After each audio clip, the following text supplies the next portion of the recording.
दगड़ू का स्वप्न। घनघोर अंधेरी रात में राजा विक्रम अपनी खुली तलवार लिए बेताल को पकड़ने आगे बढ़ते हैं और अपने पराक्रम से बेताल को बस में करके अपने पीठ पर लाद कर ले जाने लगते हैं। सफ़र लंबा होने के कारण बेताल राजा विक्रम को कहानी सुनाता है और हमेशा की तरह शर्त रखता है कि अगर कहानी सुनने के बाद तुमने उत्तर देने के लिए मुंह खोला तो मैं उड़ जाऊंगा।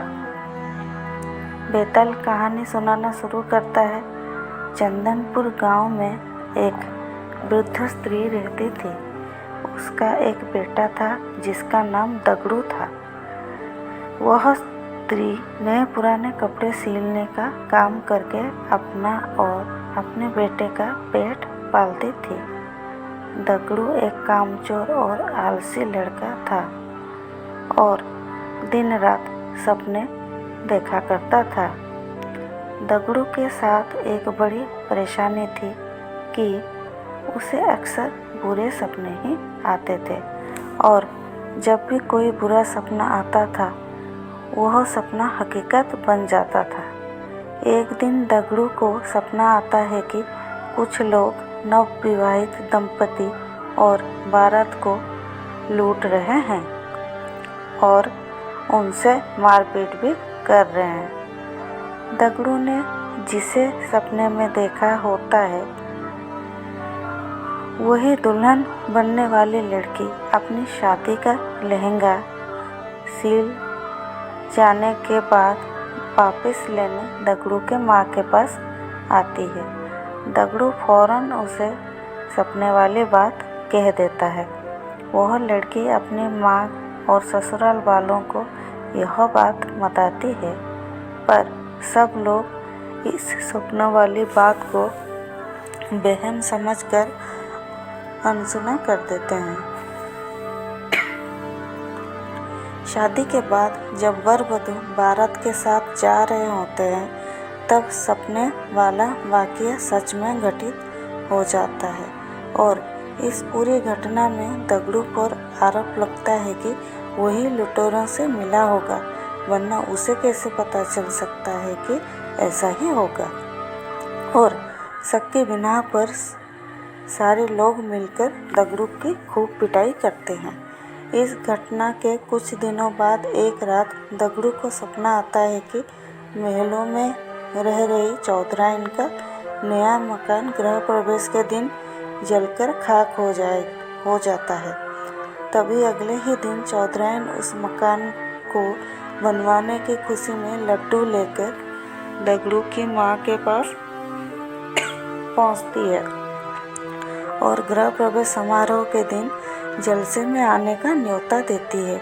वहीं पर सपने की बात दगड़ू फौरन अपनी माँ से और चौधराइन से कह देता है। चौधराइन गुस्से से लाल पीली हो जाती है और उल्टा दगड़ू की माँ को ही कहने लगती है कि तुम्हारा बेटा ही काली जुबान वाला है और उसके बोलने से ही सब के साथ अनर्थ हो जाता है। चौधराइन गुस्से में जली कटी सुनाकर माँ बेटे को भूला बुरा कहकर वहाँ से चली जाती है। गृह प्रवेश समारोह के दौरान कोई घटना ना हो इसके लिए पक्के इंतजाम किए जाते हैं पर फिर भी किसी न किसी तरह आग की चिंगारी चौधराइन के भव्य मकान के पर्दों में लग जाती है और देखते देखते रौद्र रूप धारण करके पूरा मकान जलाकर खाक कर देती है।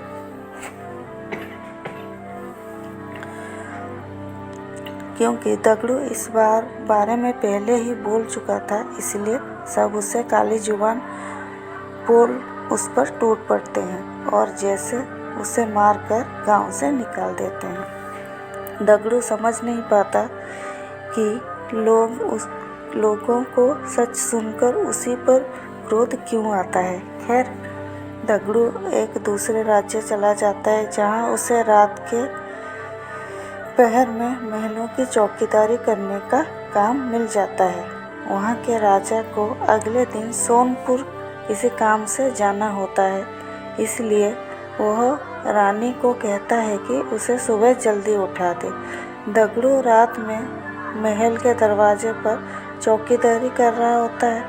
तभी अंधेरा होने पर उसे नींद आ जाती है और फिर उसे सपना आता है कि सोनपुर में भूकंप आया है और वहाँ मौजूद सभी व्यक्ति मर गए हैं।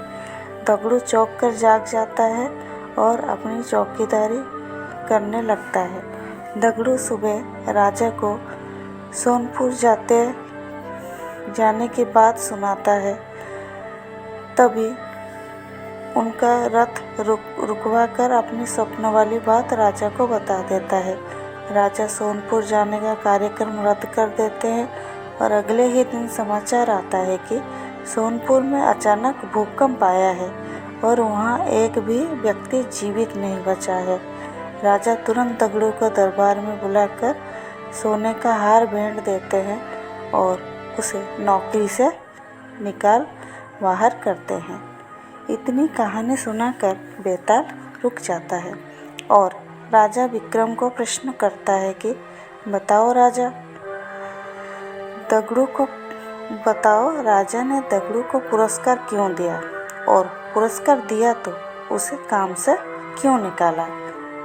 राजा विक्रम उत्तर देते हैं कि दगड़ू ने अमंगल स्वप्न देखकर उसका वृत्तांत बताकर राजा की जान बचाई, इसलिए उसने दगड़ू को पुरस्कार में स्वर्ण हार दिया और दगड़ू को काम के वक्त सो गया, इसलिए राजा ने उसे काम से निकाल दिया। फिर होना क्या था? बेताल अपनी शर्त के मुताबिक राजा विक्रम के उत्तर देने के कारण हाथ छुड़ाकर वापस पेड़ की ओर उड़ गया।